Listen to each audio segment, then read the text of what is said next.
Sis, you've been shrinking in rooms that God called you to shift. You've been playing small in places that require your full presence.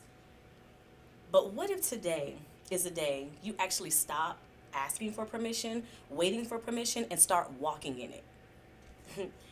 You're not buried. You're not tired. You're not scared, at least for the most part, right? You've been planted in something feeling like, I'm not enough. Today is a day that we stop shrinking. Let's talk about it. She's swarming in tall, unlocking her next, stepping out the shadows, reclaiming her breath. This is her anthem, this is her yes. She's unstoppable now, she's unlocking her next. Hey sis, and welcome back to another Unlock Her Next podcast episode designed for women just like you. Listen, women ready to heal, find themselves again, and come out of hiding. I am Temeka Thompson, the midwife of purpose, and I believe that every woman has a God-given purpose just waiting to be unlocked. And today we are unlocking your shrinkage. And I couldn't have this conversation without the right woman at the table. Y'all, today I am joined with Takenya, affectionately known as Kenya Millhouse, who is a DMV native. Now, if you are from the DMV area, you know that's going to be hot. DMV. And if you're not from the DMV area, listen, that is a DC, Maryland, Virginia metropolitan area. She is a native entrepreneur, community voice, and the visionary founder of The Yellow Table, a platform that is dedicated to real conversations, healing, and empowerment. Known to many as the Hope Dealer. I love that so much. Kenya uses her voice to create spaces where people can share their stories, grow, and reconnect with their purpose.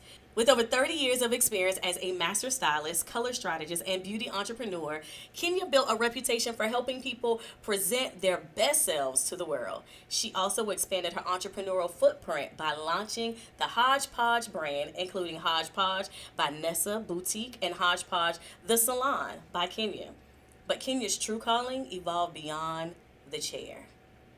Through the Yellow Table, she has become a voice for transparency, healing, and connection. Kenya believes that when people gather at the table with honesty, transformation really happens, and it really does, y'all. Today, through live conversations, interviews, and digital storytelling, the Yellow Table continues to grow as a movement where vulnerability meets empowerment, and hope is always served. Help me, y'all. Welcome to Kenya to Unlock Her Next.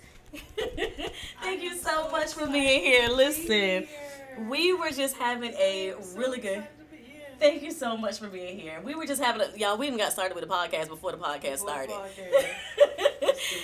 Listen, it just started coming out. Right, but I love it. It was so authentic. It was so real, transparent. We connected on a lot of different levels. Yeah. So before we dive in, y'all, we met on social media.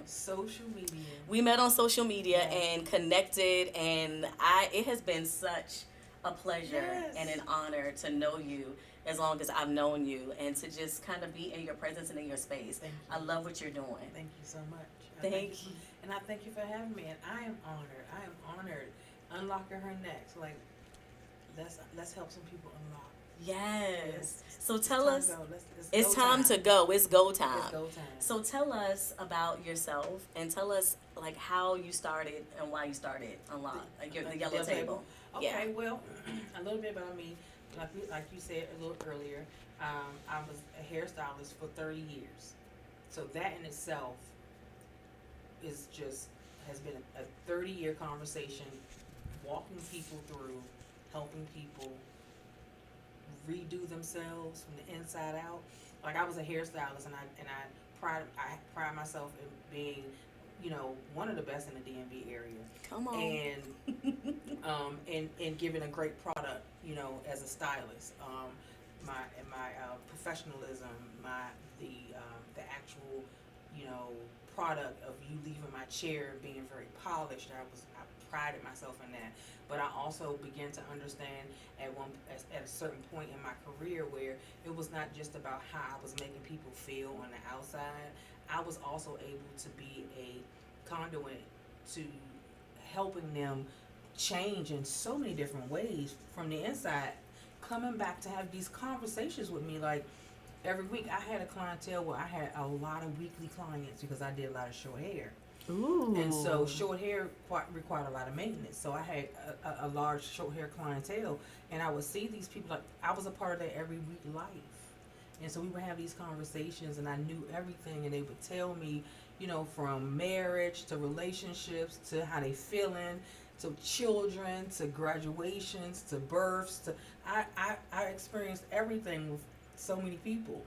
And it was the conversations, and it was the watching them transform and seeing people just grow.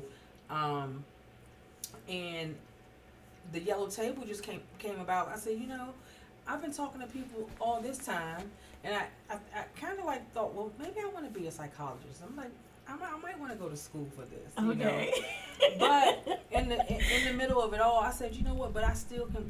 We can still create a space where the influence that I have had all this time can still be seen, but more besides just my clients. Okay. So, I literally had gotten sick. I went into a little health battle, and was at home for a whole year. My colon burst in 2018. Wow. Yeah, my colon burst on me in 2018, and Jesus. I battled for my life for 8 straight months. 8 months I battled. I was in and out of the hospital at least twice a month for 8 months, and really could have lost my life. Wow. And when you have that type of an experience in your lifetime, it showed me, hey, you left a lot. You know, you could have left a lot on the table. Yeah. Like if this would have went another way, you would have left so much on the table that you was just thinking, I'm waiting for the right time. Yeah. So Wow. I was laying there. I was in the house. I couldn't do hair, and I was home. They literally were feeding me through a bag through my arm. I couldn't eat. Wow. Through my mouth for like 3 to 4 months, right? And I'm weak, and I'm at home, and I'm trying to stay positive because it was a hard situation. Yeah. And I said, you know, you home, why don't you start, you know, talking, you know, just making videos. And So you were in recovery when you started. no, I was in the battle. You were in the battle during. Wow. I was in the battle when I started the yellow table.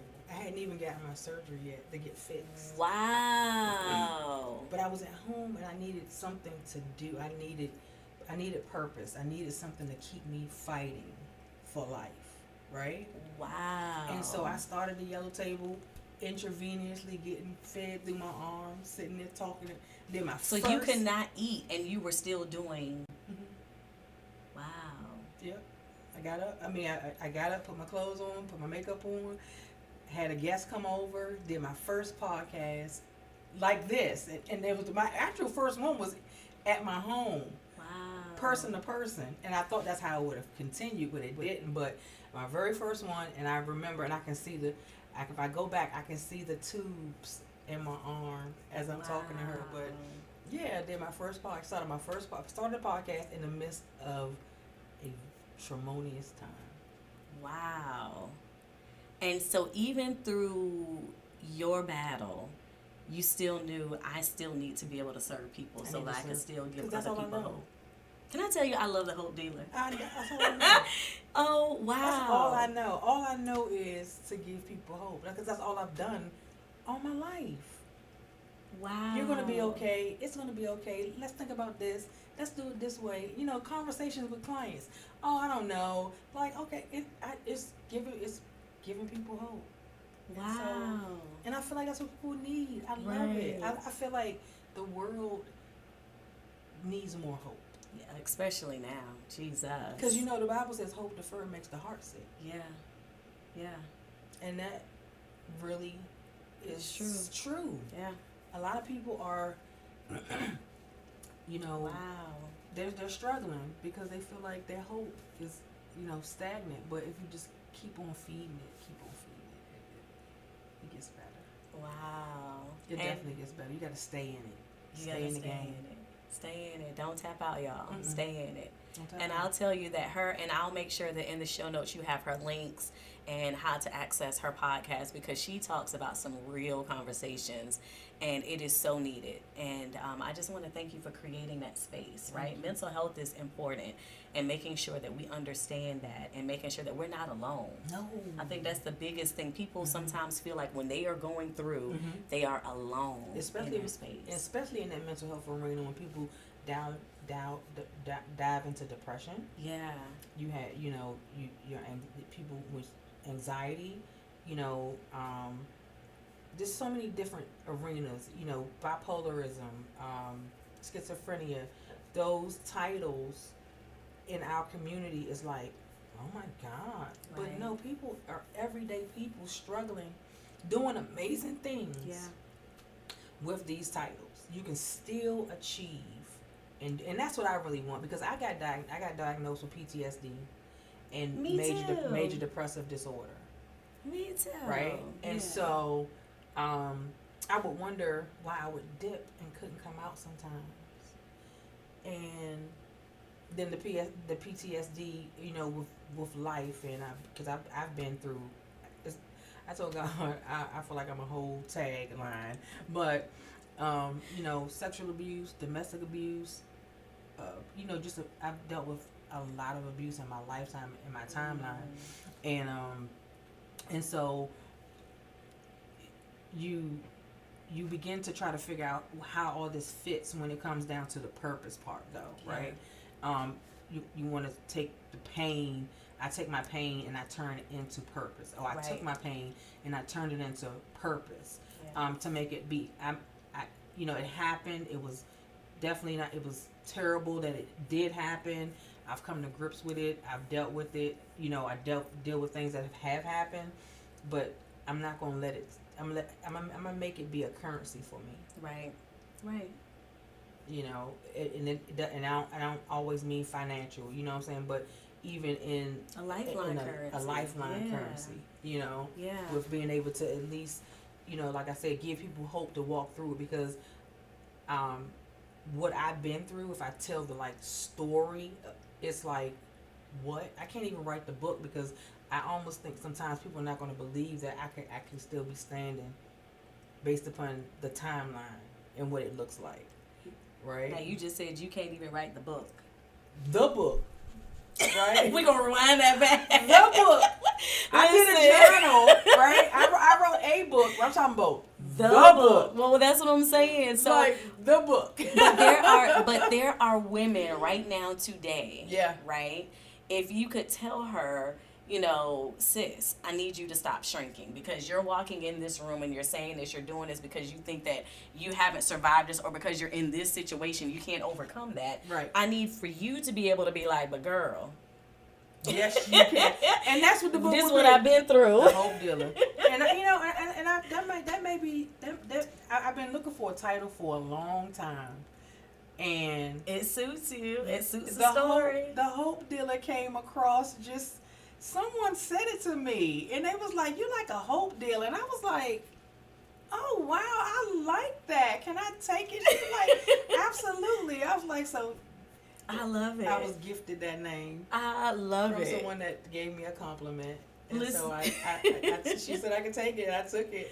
Listen, right? when I saw that on your social media, I think I laughed out loud. I was in my office and I was like, I love that. I was like, that suits her so well. Listen, y'all have to see her website and see her page. Like, it is. And then when you hear her talk and see the different things that she's putting out there, like, it is phenomenal. So I just thank you for creating that space. So at the yellow table, like, what happens? Talk to me about, like, when we come into the room and we are experiencing the yellow table, what takes place? Transformation. I love it. Transformation. Yeah. Transformation. How would I say this? A breaking.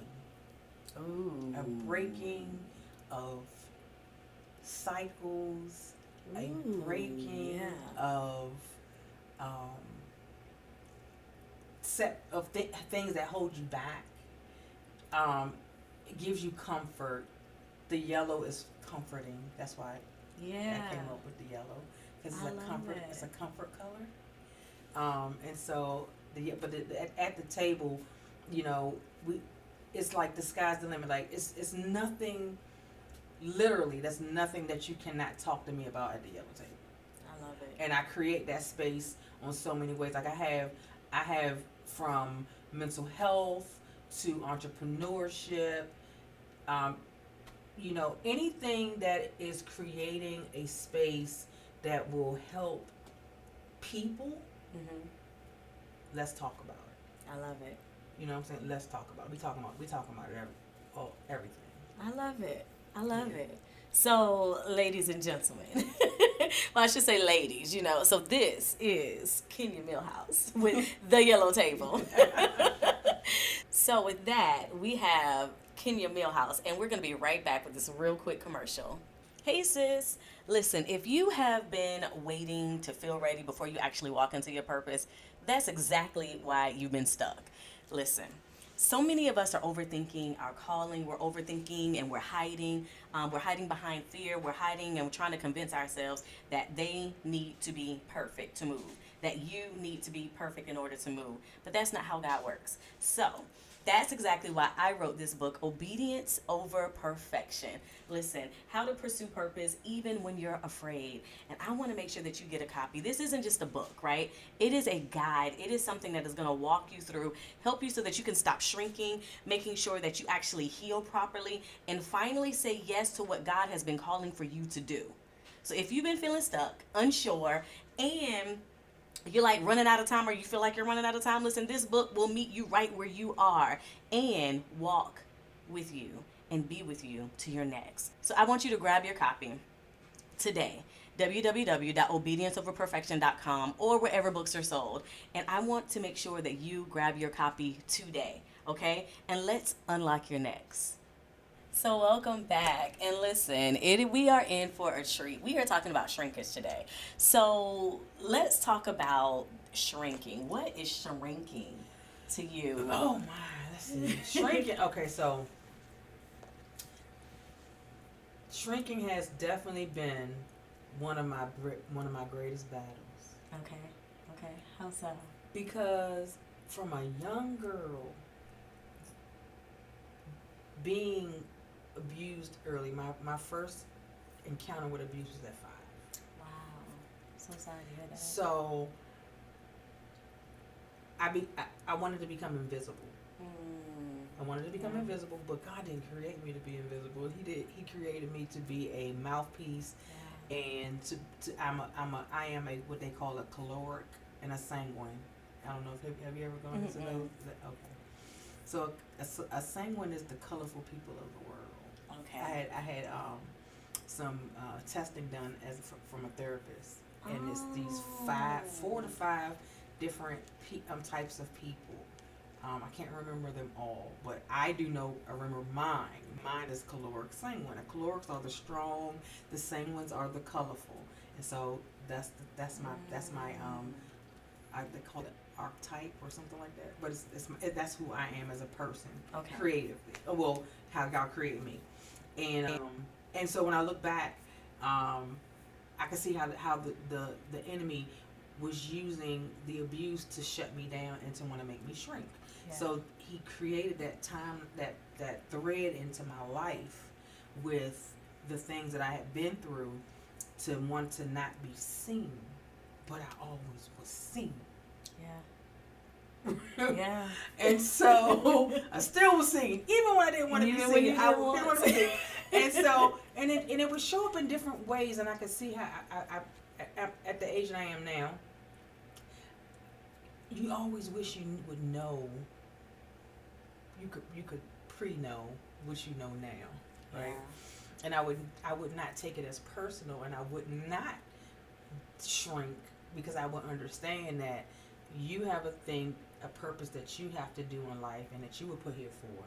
Yeah. And it was his purpose to not allow you to achieve it, so these things happened.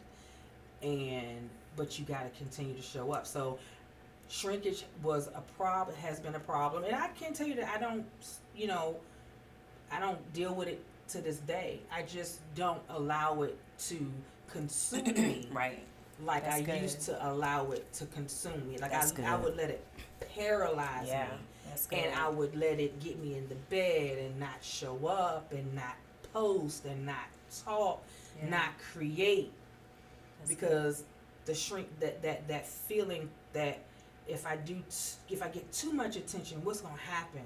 Like what's coming next? Because one thing talked about praise team. Mm-hmm. I'm gonna give you an example. I was the leader of my praise team, and I never forget the ministerial staff. For some odd reason, they didn't approve or like the praise team. Like the staff didn't like the praise team. I have no idea why, but they didn't. And they would like attack us, and they would have these meetings, and they would just, do like, just say some of the most like not so nice things, and we would be like, we're up here we're here to do a job of toiling the ground, so it makes it easy For y'all. you. Right. Right. That part. Like, I'm not understanding how we're getting this. But I say all that to say that during that time, it was the attacks that they were having. I began to start taking them personal. Yeah. So I mean, it was things like,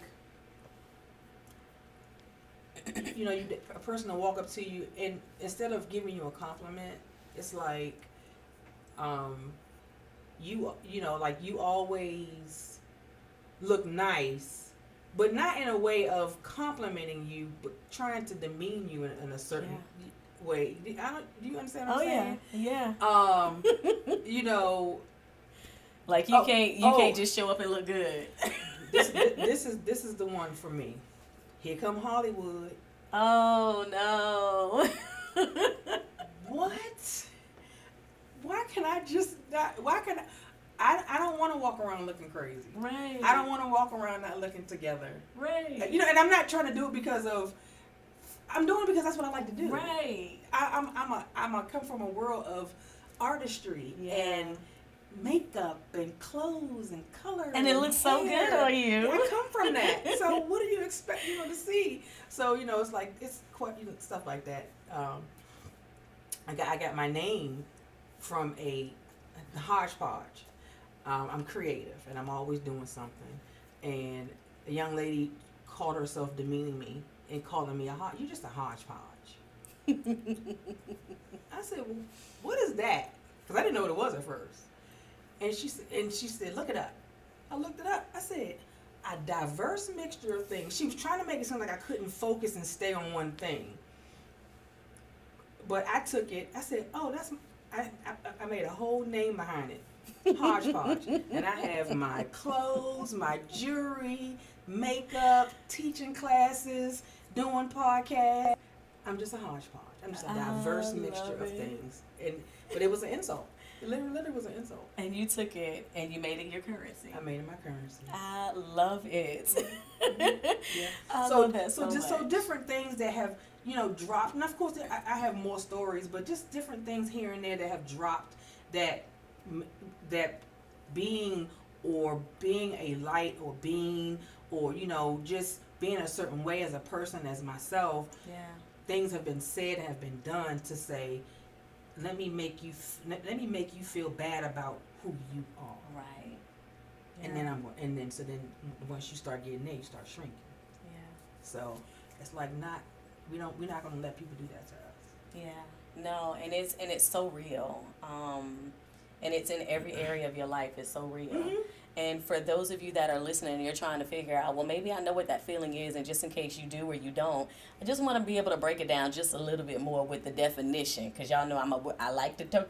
Let's take it to the root of the word. Come on, let's go. Right? Ahead. So when we shrink, it means that it is an act or a process of or a condition of becoming smaller. Mm-hmm.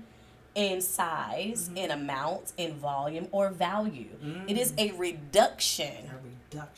a decrease from exposure to conditions. A decrease from exposure to conditions. Sis. And drawing back, showing reluctance, or the act of backing away or backpedaling due to fear, reluctance, or disgust. And that is holding a lot of us down. And it's weighty. It's so weighty. It's so weighty. All the words, just the different definitions, the different words that go along with the one definition. Right. Reluctance. Shrinkage. Ooh. I mean, just a decrease from exposure. That one got me. I was like, oh. And that was my biggest problem. Decreasing from exposure, because I did not want. It was like sometimes it happened so much. It was like enough is enough. Yeah. You know, and I just want to go hide. You know, for a little bit. And like I said, I still have my moments. Yeah. Where I have to be like, oh, you know what? You ain't talked. It's been 2 weeks since you said something. You know, or hey, what's going on? I check in with myself. Yeah. You know, hey, what is it about? Is it because you're busy? If it's because you're busy, okay, that's something different.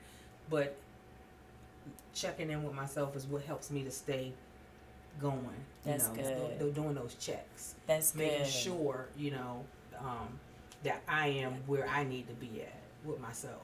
Yeah, no, that's good. Because when I tell you, and I write about it in my book, but for me it was the shrinkage, but it was my spotlight was also my target.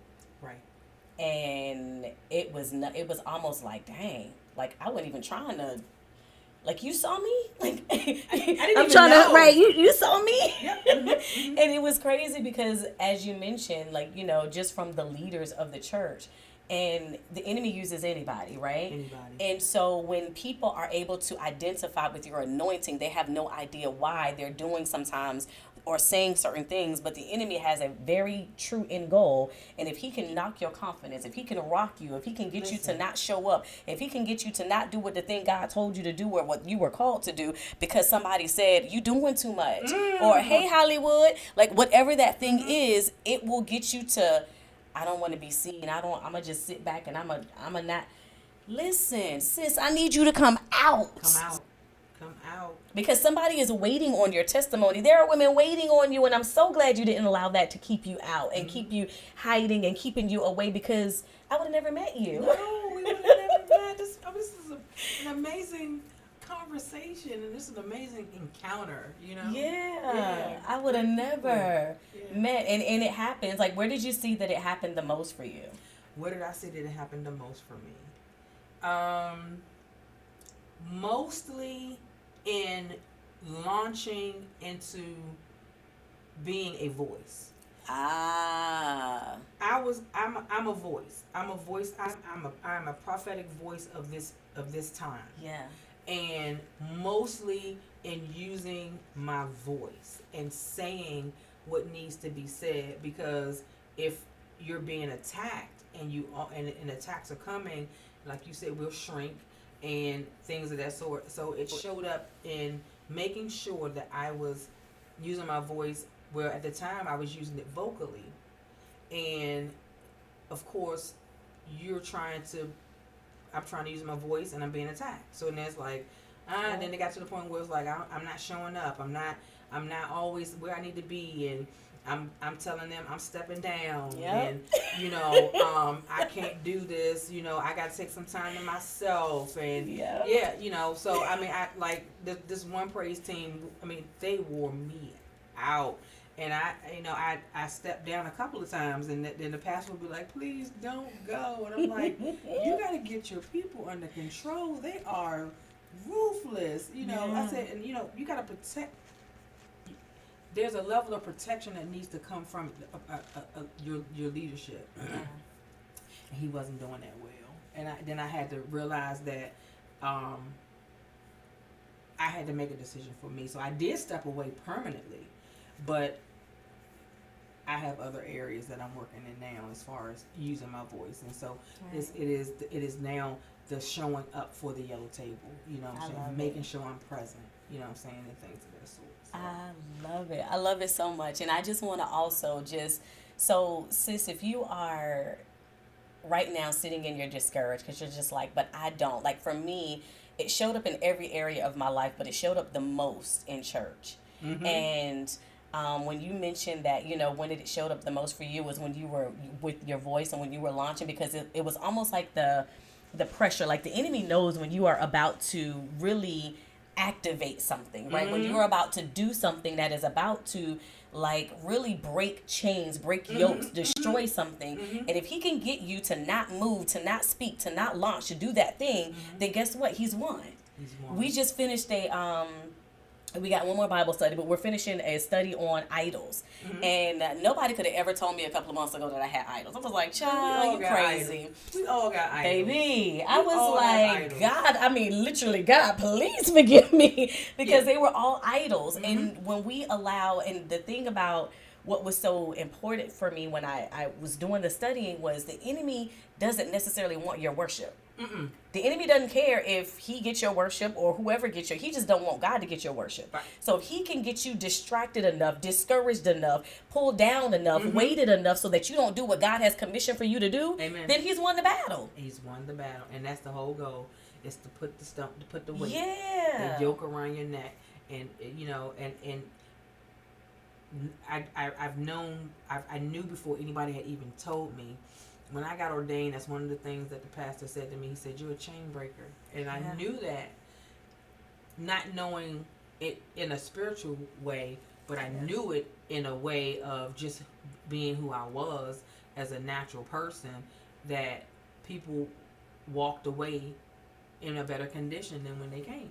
And so when I began to pay attention to that, I must say, okay, that, he wasn't telling me nothing I didn't know. He was just confirming in me to let me know, okay, keep going. Yeah. Because this is who you are and this is what you do. Yeah. But there also comes so many different, there's a downside to having that anointing. Yeah. You get the users, you get the people that don't mean you well, because people are attracted to light. Users or abusers are attracted to light because it's beautiful. They want a piece of it too. Yeah. And so that you just have to really just make a conscious decision, flat-footed decision. This is no more. Yeah. Like, I'm not going to allow the setbacks. I'm not going to allow the shortcomings. I'm not going to allow, life happening, because life be happening. Life be lifing. To just, slow me down and stop me from being exactly who I was called to be. Yeah, because it's amazing. And sometimes you mentioned chain breaker. Sometimes the challenge is God has called us, or we have this assignment, and we have no example of what that looks like. And we don't understand the weight of what that assignment comes with, because as a generational cycle breaker, or as a chain breaker, the enemy understands 100% the threat that you have. And attacks are going to come. Yes. And you don't realize in this moment, wow, you just trying to knock me off course, because if I can get you this way, then you won't go and step. You won't go and minister. If I can rock your confidence, you won't go up and talk to a stranger. You won't do what God has commissioned for you to do. And so, sis, I'm just telling you, as the chain breaker, as the cycle breaker, I need you to understand that God has something on your life, and you cannot shrink. Now is the time to stop shrinking. Now let me just tell you this. Your heart going to be beating out your chest the very first time. The very first couple of times. You're going to feel like, oh, am I doing this? Am I, like, what is going on? And listen, what I learned, it may never stop beating fast. May never stop. You may never just, fully be just okay. But the thing about it is that's not an indication to stop. Yes. That's an indication to keep going. You know, because eventually it becomes so second nature, that you're not even thinking about the next step or the next thing that you're going to do. Right, because now you're moving and you're flowing in purpose and you're really following God, and it's just like, all right, God, I know you got me. So we got to trust God more in those processes and in those moments. That's a lean-in opportunity. And so I want to ask you one more question before we take a pause really quick. Okay. What did it cost you to stop shrinking? What did it cost me? So for me, like when I think of that question, Self-preservation. Yeah. It cost me self-preservation. Yeah. Yeah. Oh my goodness. Yep. Self-preservation. You want to protect yourself At all costs. At all costs on so many levels, and you be like, oh, so yeah, not shrinking cost me self-preservation. That's good. I have to not do it, like, because I mean, based upon going back to my story, based upon my life, if I didn't protect me, then I wasn't being protected. Yeah. Right? Yeah. And so I am I am an expert on protecting Kenya. You know what I'm saying? Yeah. I will bow out gracefully, move away, do a different thing. And so when the purpose thing and everything comes along with it, and you be like, oh God, okay, I don't want to do. I'm like, no. It come along with the territory. You got to keep going. You got to keep speaking. You got to keep moving. You got to keep creating. This is what you do. So the self-preservation is over to the side. Yeah, that's good because it does. It happens quite a bit, and you want to, like, the thing is we've learned how to protect ourselves because nobody else was there to protect us, and so that was hard, and also feeling like releasing the control. For me, I had this big thing because I too was molested as a child. My thing was like I needed to control my life because nobody else did, and I was just like, God, I gotta trust you. Like, what that look like? I was like, I can't make the decision. Right. Are you sure? You sure your way is best? Like, that was the thing, and it's so many times, and I'm just like, and after like running and trying to do it and fixing it, I'm like, okay, God, okay. So I like when certain situations, I'm like, okay, God, fix it. Yeah. Like you, because if I get a hold of it, I'm gonna mess it up. Listen. And I'm gonna mess it up real good. Real bad. So I need for you to jump in and I need for you to do that, God. And so for the woman here that is listening, there is a woman here that I really do believe that is going to be listening. And she's trying to figure out, okay, so now how do I come out of the shrinking? Like, you guys really have no idea. Listen, shrinking, it paralyzed me. When I say paralyzed me, I wouldn't move, I wouldn't do, and I'm still questioning God, like, God, you sure? Like, he done saved me from the 9/11 Pentagon attacks. He done, like, healed my mind, my heart, like, done all these different things, brought me out of situations where I know it wasn't nobody. And lost my mind. I know it was nobody but God.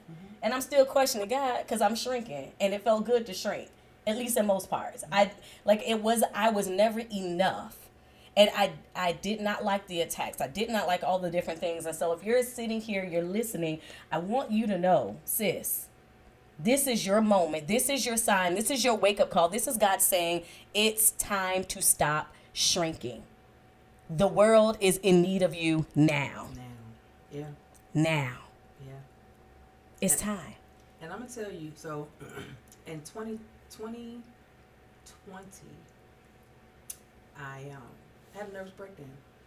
Wow. A nervous breakdown. Took me, and I went into a 3-year suicidal battle. Battling with suicide. And I had literally, like, people say you lost your mind. I literally had lost my mind, and ended up in 9 different psychiatric wards. Wow. And this is during still being the being the hope dealer. Still,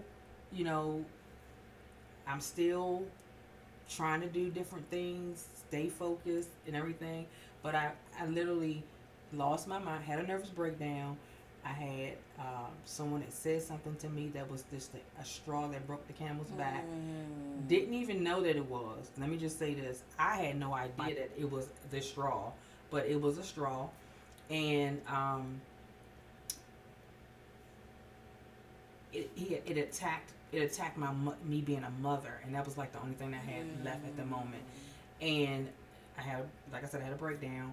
9 different psychiatric stays, 18 different medications later, and I still didn't give up. Wow. And I literally was saying to myself, God, I said, okay, this has got to be for somebody, because Yeah. being in those wards is not funny. My longest stay was 18 days. Wow. 18 days. And I never, and I was still helping people as I was in the ward. Yeah. Yeah. Giving people hope. Yeah. Being a light while I'm there. We're all there, but, Yeah. still trying to help. I'm like, girl, you here for your own self. But the reality though too with that, Kenya, is sometimes God will take us to places because there's nobody else that can do that assignment but you. Yeah. So I said that was my Joseph moment. Yeah. And I call that the stage of the stage of undoing. It was an undoing during that moment, because first of all, I had to be courageous enough to say, I'm going to go. And I drove myself. When I went to the psychiatric ward for the first time, I drove myself. Okay. And most of the times that I went, I took myself, because I said I wanted to help, and I had to step away, and it has to be by any means necessary that you're going to preserve yourself, and that's why mental health is so important to me. At this point, I didn't start off in a moment, but I had moments, but the breakdown was a different type of a moment that got me to understand a different type of way of, if your mind is not in where it needs to be, it controls everything else in the thread of your life. Yeah. Your health, your wealth, you're being able to produce. Yeah. It will hinder and hurt everything. So it's so important that we make sure that we are doing the right thing for our mental health, because it is very important. It really, we think our heart is our lifeline. I feel like if our heart stops beating, of course, there is no more life. Right. But when it comes to life, your mind is your heartbeat. Yeah. And when that's off, everything else is off. Yeah. And with you just saying that, like even with the heart, right? And I'm thinking of, so my grandmother lost her battle with Alzheimer's last year. And it was one of the most horrible things to experience. Because again, it was the mind, it was the mental, it was the brain, and to see what she was, what had, how her brain was cheating her out of life. Her heart was still beating, but the brain was doing something completely different. And when it's off balance, when you can't regroup, you have to be courageous enough to say, hey, listen, I need help. I need help. And then there are signs. Like, I know when I'm getting to overwhelm, and I'm just like, wait, what is going on? Like, everything is cluttered around me, everything. Like, there are clear signs for me. And I'm just like, whoa, wait, I need to pause. I can't do anything until I put stuff in order. I put things, like, it has to be clean, clear, stuff put away. And if not, I go in this spiral. Right. And I know this about myself. So there are signs about what you should do and how you should see yourself. And when, hey, listen, it's okay to say I need help. It's okay to say I need help. And getting the help. And getting the help. And getting the help. I never forget, I was in between one of my stays, and my aunt just said to me, she said, there's nothing wrong with you. Okay. Okay. She said, you just need the glory. Listen. That thing, I said, Lord have mercy. I really want us to get so. Your mental health is no different than sugar diabetes, high blood pressure, a heart problem. Your mental health is just as important as going to the doctors for all those other things.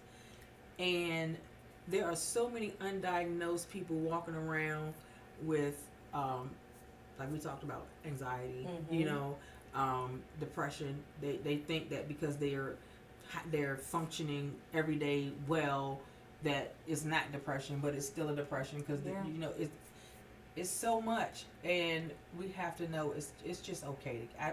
I want that piece for people to understand that once again, you can't. There is life on the other side, because I am on the other side of all that. Yeah. I am doing well, Yes, she and is.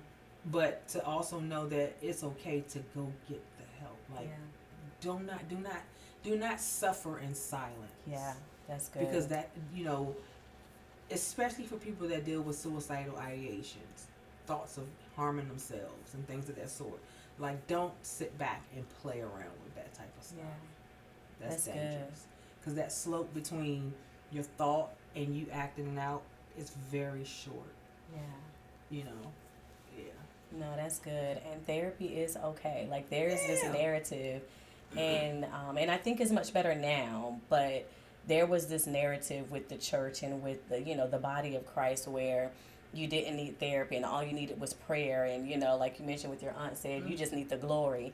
Well, there are some times where that's not enough and you really need help, right? God has created and has set aside doctors and specialists and people who are sometimes of faith. Yeah. And so that we can really provide help and a resource for you to be able to get on the other side of this.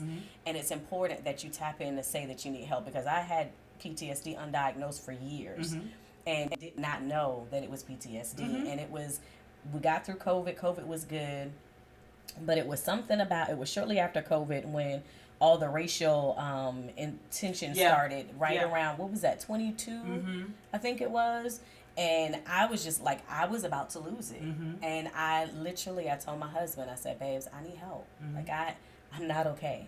And it's okay to take that moment to say that you're not okay. Yeah. Because we need you, sis. And sometimes the narrative in the society will tell us, especially as a woman of color, like, we need to be strong. We need to wear this cape. We need to do this. And so now what I do sometimes when I'm even in sessions with clients, I'm like, I'll lean in and say, sis, what color is your cape? Describe your cape to me, because right now you got it on strong and I'm going to need you to take it off for a minute, because you got to take care of you. You got to take care of you. You got to take it, because if you don't take care of you, everybody else around you, they don't get to make it because you're not taking care of you. Yourself. Yeah. And then if you do that and all the way until you can, then you get to a point to where you have a mental breakdown or you can't do this. And then who are you able to serve if you're not okay? Yeah. Yeah. Because, you know, what I do know is that I am not the norm. I overcame, and I'm on the other side, right? So I did not succumb to the suicide, Right. and I took the time to heal myself to be able to come back from the breakdown. Yeah. But not everybody can. If you don't want to take that chance, Right. that you have the chance that you're gonna be able to come on the other side. Yeah. Like, I want you to take care of yourself on this forefront, so that you don't have to go through that season or that process Yeah. to even have to chance it, that you might not ever be the same. Yeah. Now, I'm not the same person I was before it, For sure. Yeah. you know, but I'm not still in it. Right. Yeah. So, That's good. Yeah. I love that. And it's all a process, right? It's a journey. I call it, like, healing is a journey. And as long as I believe that we have breath in our bodies and we're moving, it's a journey. Yeah. It's a journey. And so, sis, if you are listening on today, you know, I like to make sure that we have midwife keys, which are practical takeaways for you to be able to have. So if you are in this moment, you are still trying to figure out, maybe you are having those thoughts of suicide. We have that national hotline number that's going to be available for you. You should see it at the top of your screen or on the, you know, their website, to make sure that you tap and you get a resource, right? It would be irresponsible of us to not be able to provide you with practical tools for you to be able to walk away with. So make sure that you reach out, you know, make sure you get some help. And it's okay to say that I need help. I want you to also name where you've been shrinking. Sometimes we can't figure it out, or we can't get beyond that because we don't identify it. Identify the thing. Make sure that you understand what is going on and who benefits from your silence. with you being quiet, listen, I always say, and I believe this in the depths of my heart and my spirit, I don't care what you've done. I don't care what you've been through. I don't care what you think that you are or that you're too broken or whatever. God has a nation of women set aside that only you can speak to. There is something that you have experienced. There is something that you have done that only you can do. You're the only one that can do the assignment. So who benefits in your silence? And we surely don't want you to bleed on the people. So sis, it's okay for you to identify what that is. It's okay for you to get help. And it's okay for you to say, I need to take my cape off for just a little bit. Hang it up there. It'll still shine. It'll still be clean. It'll still float in the wind when you put it back on. But I need for you to make sure that you're taking care of you first, sis. And now is the season to stop shrinking. We need you now. Not later, not tomorrow. Not next week, not next year, because you're still waiting. We need you now. And so I want to make sure that you do that. So take one bold action within these next 24 hours. What are you going to do? If you need help, say that you need help. Let somebody know. If you need to reach out and find a therapist, do that. If you need to make sure that you're calling the national hotline for suicide, make sure that you do that. But whatever it is you do, make sure that you have the right circle, the right community surrounding you. It's okay. But sis, we got to come out of hiding. We got to stop shrinking. And so with that, Kenya, I want to, before we close, just make sure that I want to thank you again for being here. It has been an absolute honor. I am honored. It has been an honor. Any last words for the woman that is watching, the woman that is waiting, the woman that is still hesitant?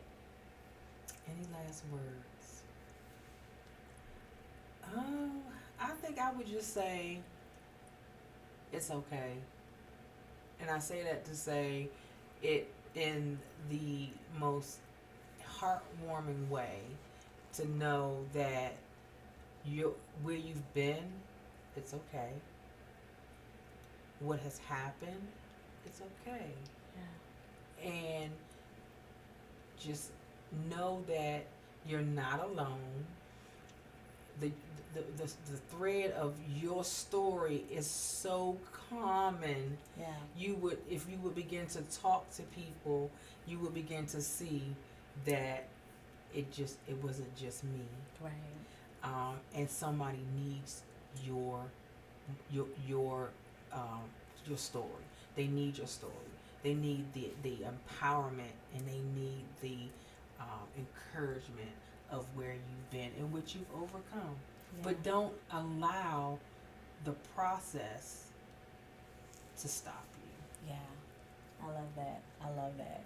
And before I pray out, I want to shift just a little bit into 5 rapid fire questions. Okay.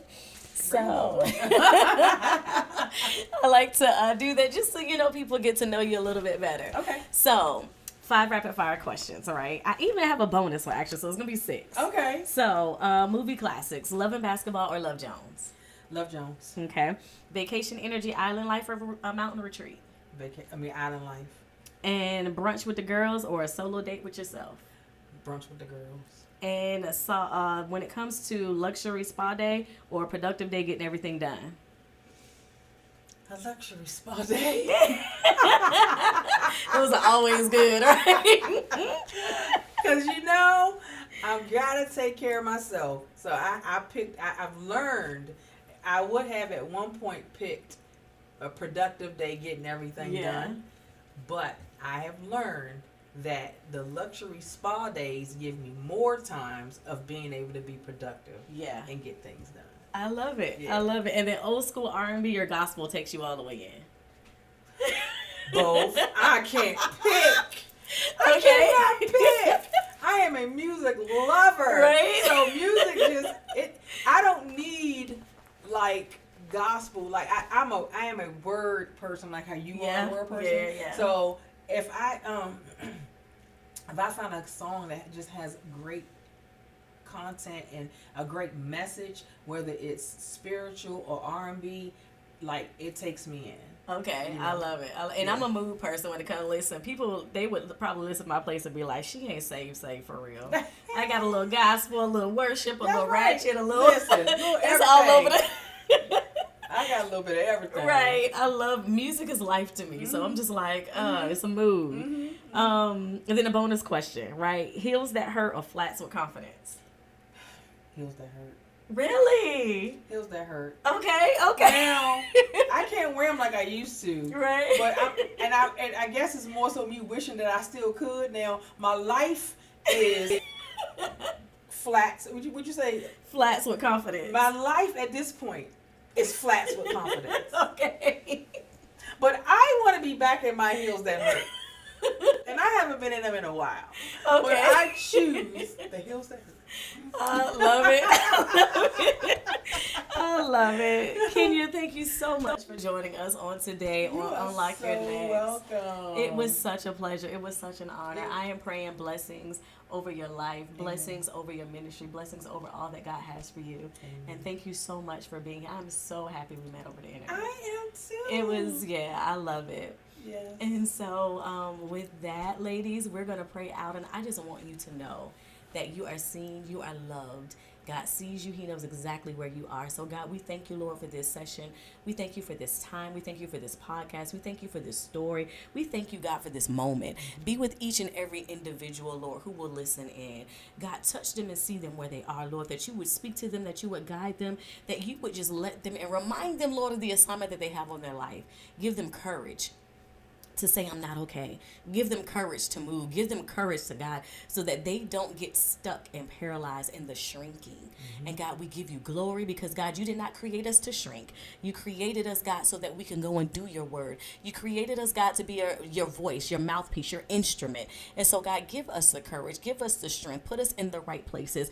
Put us in the right circles. And God, heal us so that we can do what you called for us to do. We give you glory. We give you honor, God. We're praying that you will continue to bless Kenya and her life and her platform, her health, God. Everything that she is doing, everything that you have her with her hands on, God. We're asking that you would touch it, that you would prosper it, God, that, Lord, it will grow, God, that you would continue to do amazing wonders in her life, Lord, that she will be able to touch the nations, God, that you have assigned to her life. And, God, we give you glory for all things. In Jesus' name, amen. Amen.